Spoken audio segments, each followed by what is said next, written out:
اکثر مفسرین کے نزدیک یہ واقعہ حضرت عزیز بن شرخیہ علیہ السلام کا ہے، جو بنی اسرائیل کے ایک نبی تھے۔ واقعہ کی تفصیل یہ ہے کہ جب بنی اسرائیل کی بدعمالیاں بہت زیادہ بڑھ گئیں تو ان پر خدا کی طرف سے یہ عذاب آیا کہ بخت نصر بابلی ایک کافر بادشاہ نے بہت بڑی فوج کے ساتھ بیت المقدس پر حملہ کر دیا اور شہر کے 1,00,000 باشندوں کو قتل کر دیا اور 1,00,000 کو ملک شام میں ادھر ادھر بکھیر کر آباد کر دیا اور 1,00,000 کو گرفتار کر کے لونڈی غلام بنا لیا۔ حضرت عزیز علیہ السلام بھی انہی قیدیوں میں تھے۔ ان کے بعد اس کافر بادشاہ نے پورے شہر بیت المقدس کو توڑ پھوڑ کر مسمار کر دیا اور بالکل ویران بنا ڈالا۔ بخت نصر کون تھا؟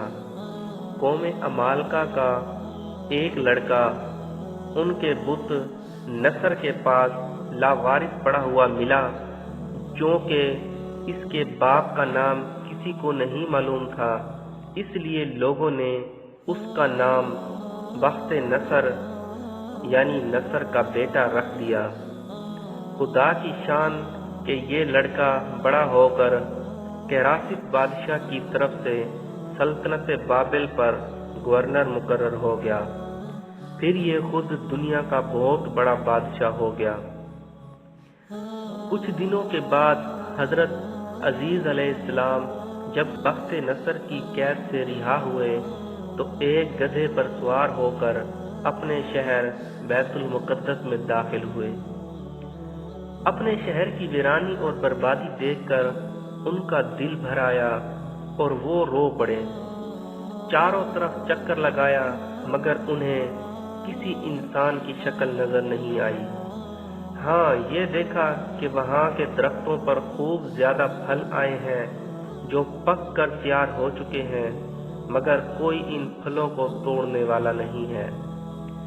یہ منظر دیکھ کر نہایت ہی حسرت و افسوس کے ساتھ بے اختیار آپ کی زبان مبارک سے یہ جملہ نکل پڑا کہ انا یحیی ہذہ اللہ بعد موتہا، یعنی اس شہر کی ایسی بربادی اور ویرانی کے بعد بھلا کس طرح اللہ تعالیٰ پھر اس کو آباد کرے گا۔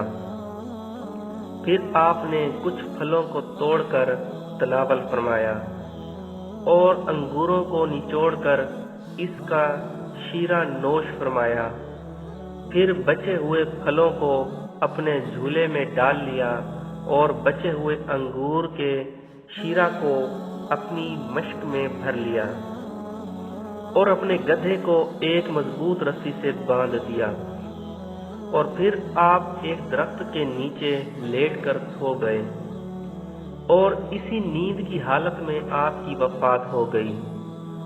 اور اللہ تعالیٰ نے درندوں، پرندوں، چرندوں اور جنوں انسان سب کی آنکھوں سے آپ کو اجھل کر دیا کہ کوئی آپ کو نہ دیکھ سکا، یہاں تک کہ 70 برس کا زمانہ گزر گیا تو ملک فارس کے بادشاہوں میں سے ایک بادشاہ اپنے لشکر کے ساتھ بیت المقدس کے اس ویرانے میں داخل ہوا اور بہت سے لوگوں کو یہاں لا کر بسایا اور شہر کو پھر دوبارہ آباد کر دیا، اور بچے کچے بنی اسرائیل کو جو اطراف و جوانب میں بکھرے ہوئے تھے سب کو بلا بلا کر اس شہر میں آباد کر دیا، اور ان لوگوں نے نئی عمارتیں بنا کر اور قسم قسم کے باغات لگا کر اس شہر کو پہلے سے بھی زیادہ خوبصورت اور بارونق بنا دیا۔ جب حضرت عزیز علیہ السلام کو پورے 100 برس وفات کی حالت میں ہو گئے تو اللہ تعالیٰ نے آپ کو زندہ فرمایا، تو آپ نے دیکھا کہ آپ کا گدھا مر چکا ہے اور اس کی ہڈیاں گل سڑ ادھر ادھر بکھری ہوئی ہیں، مگر تھیلے میں رکھے ہوئے پھل اور مشک میں رکھا ہوا انگور کا شیرہ بالکل خراب نہیں ہوا نہ پھلوں میں کوئی تغیر پیدا ہوا، نہ شیرے میں کوئی بو باس پیدا ہوئی، اور نہ ہی شیرے میں کوئی بدمزگی پیدا ہوئی۔ اور آپ نے یہ بھی دیکھا کہ اب بھی آپ کے سر اور داڑھی کے بال کالے ہیں، اور آپ کی عمر وہی 40 برس ہے۔ آپ حیران ہو کر سوچ بچار میں پڑے ہوئے تھے کہ آپ پر وحی اتری، اور اللہ تعالیٰ نے آپ سے دریافت فرمایا کہ اے عزیز، آپ کتنے دنوں تک یہاں رہے؟ تو آپ نے خیال کر کے کہا کہ میں صبح کے وقت سویا تھا اور اب عصر کا وقت ہو گیا ہے۔ یہ جواب دیا کہ میں دن بھر یا دن بھر سے کچھ کم سوتا رہا، تو اللہ تعالیٰ نے فرمایا کہ نہیں، اے عزیز، تم پورے 100 برس یہاں ٹھہرے رہے۔ اب تم ہماری قدرت کا نظارہ کرنے کے لیے ذرا اپنے گدھے کو دیکھو کہ اس کی ہڈیاں گل سڑ کر بکھر چکی ہیں، اور اپنے کھانے پینے کی چیزوں پر نظر ڈالو کہ ان میں کوئی خرابی اور بگاڑ نہیں پیدا ہوا۔ پھر ارشاد فرمایا کہ اے عزیز، اب تم دیکھو کہ کس طرح ہم ان ہڈیوں کو اٹھا کر ان پر گوشت پوشت چڑھا کر اس گدھے کو زندہ کرتے ہیں۔ چنانچہ حضرت عزیز علیہ السلام نے دیکھا کہ اچانک بکھری ہوئی ہڈیوں میں حرکت پیدا ہوئی، اور ایک دم تمام ہڈیاں جمع ہو کر اپنے اپنے جوڑ سے مل کر گدھے کا ڈھانچہ بن گیا، اور لمحہ بھر میں اس ڈھانچے پر گوشت پوست بھی چڑھ گیا، اور گدھا زندہ ہو کر اپنی بولی بولنے لگا۔ یہ دیکھ کر حضرت عزیز علیہ السلام نے بلند آواز سے یہ کہا، اعلم ان اللہ علی کل شیء قدیر، میں خوب جانتا ہوں کہ اللہ سب کچھ کر سکتا ہے۔ اس کے بعد حضرت عزیز علیہ السلام شہر کا دورہ فرماتے ہوئے اس جگہ پہنچ گئے جہاں 100 برس پہلے آپ کا مکان تھا۔ تو نہ کسی نے آپ کو پہچانا، نہ آپ نے کسی کو پہچانا۔ ہاں، البتہ یہ دیکھا کہ ایک بہت ہی بوڑھی اور اپاہج عورت مکان کے پاس بیٹھی ہے، جس نے اپنے بچپن میں حضرت عزیز علیہ السلام کو دیکھا تھا۔ آپ نے اس سے پوچھا کہ کیا یہی عزیز کا مکان ہے؟ تو اس نے جواب دیا کہ جی ہاں۔ پھر بڑھیا نے کہا کہ عزیز کا کیا ذکر ہے؟ ان کو تو 100 برس ہو گئے کہ وہ بالکل ہی لاپتہ ہو چکے ہیں۔ یہ کہہ کر بڑھیا رونے لگی، تو آپ نے فرمایا کہ اے بڑھیا، میں ہی عزیز ہوں۔ تو بڑھیا نے کہا کہ سبحان اللہ، آپ کیسے عزیز ہو سکتے ہیں؟ آپ نے فرمایا کہ اے بڑھیا، مجھ کو اللہ تعالیٰ نے 100 برس مردہ رکھا، پھر مجھ کو زندہ فرما دیا، اور میں اپنے گھر آ گیا ہوں۔ تو بڑھیا نے کہا کہ حضرت عزیز علیہ السلام تو ایسے باکمال تھے کہ ان کی ہر دعا قبول ہوتی تھی۔ اگر آپ واقعی حضرت عزیز علیہ السلام ہیں تو میرے لیے دعا کر دیجئے کہ میری آنکھوں میں روشنی آ جائے اور میرا فالج اچھا ہو جائے۔ حضرت عزیز علیہ السلام نے دعا کر دی تو بڑھیا کی آنکھیں ٹھیک ہو گئیں اور اس کا فالج بھی اچھا ہو گیا۔ پھر اس نے غور سے آپ کو دیکھا تو پہچان لیا اور بول اٹھی کہ میں شہادت دیتی ہوں کہ آپ یقیناً حضرت عزیز علیہ السلام ہی ہیں۔ پھر وہ بڑھیا آپ کو لے کر بنی اسرائیل کے محلہ میں گئی۔ اتفاق سے وہ سب لوگ ایک مجلس میں جمع تھے، اور اسی مجلس میں آپ کا لڑکا بھی موجود تھا جو 118 برس کا ہو چکا تھا، اور آپ کے چند پوتے بھی تھے جو سب بوڑھے ہو چکے تھے۔ بڑھیا نے مجلس میں شہادت دی اور اعلان کیا کہ اے لوگو، بلا شبہ یہ حضرت عزیز علیہ السلام ہی ہیں، مگر کسی نے بڑھیا کی بات کو صحیح نہیں مانا۔ اتنے میں ان کے لڑکے نے کہا کہ میرے باپ کے دونوں کندھوں کے درمیان ایک کالے رنگ کا مسا تھا جو چاند کی شکل کا تھا۔ چنانچہ آپ نے اپنا کرتا اتار کر دکھایا تو وہ مسا موجود تھا۔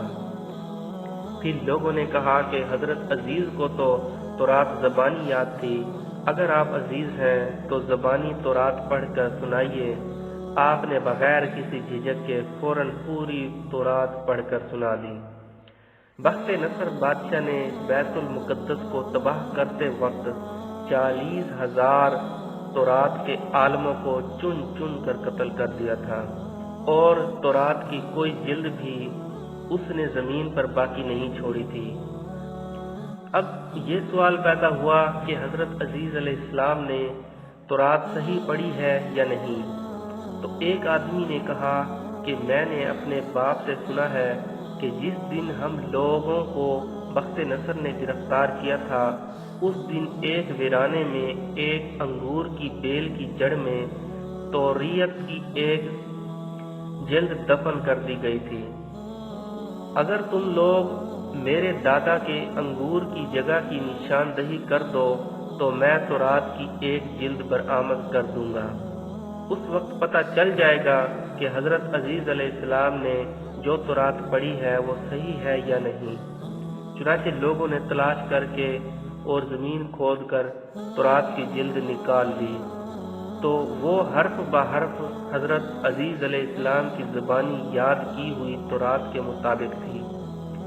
یہ عجیب و غریب اور حیرت انگیز ماجرا دیکھ کر سب لوگوں نے ایک زبان ہو کر یہ کہنا شروع کر دیا کہ بے شک حضرت عزیز یہی ہیں اور یقیناً یہ خدا کے بیٹے ہیں۔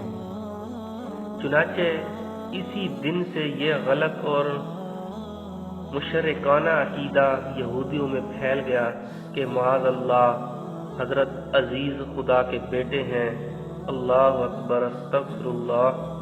چنانچہ آج تک دنیا بھر کے یہودی اس باطل عقیدہ پر جمے ہوئے ہیں کہ حضرت عزیز علیہ السلام خدا کے بیٹے ہیں، معاذ اللہ۔ اللہ تعالیٰ نے قرآن مجید کی سورۃ البقرہ میں اس واقعہ کو ان لفظوں میں بیان فرمایا جس کا ترجمہ ہے، یا اس کی طرح جو گزرا اس بستی پر اور وہ ڈھئی پڑی تھی اپنی چھتوں پر، بولا اسے کیوں کر چلائے گا اللہ اس کی موت کے بعد؟ تو اللہ نے اسے مردہ رکھا 100 برس، پھر زندہ کر دیا۔ فرمایا تو یہاں کتنا ٹھہرا؟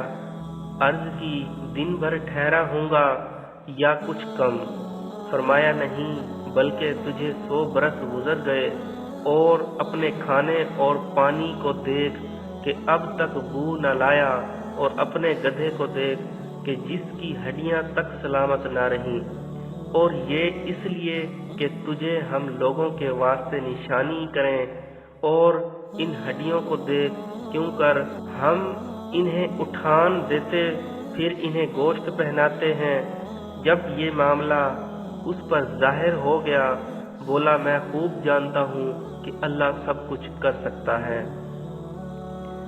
ان آیتوں میں صاف صاف موجود ہے کہ ایک ہی جگہ پر ایک ہی آب و ہوا میں حضرت عزیز علیہ السلام کا گدھا تو مر کر گل سڑ گیا اور اس کی ہڈیاں ریزہ ریزہ ہو کر بکھر گئیں، مگر پھلوں اور شیرہ انگور اور خود حضرت عزیز علیہ السلام کی ذات میں کسی قسم کا کوئی تغیر نہیں ہوا، یہاں تک کہ 100 برس میں ان کے بال بھی سفید نہیں ہوئے۔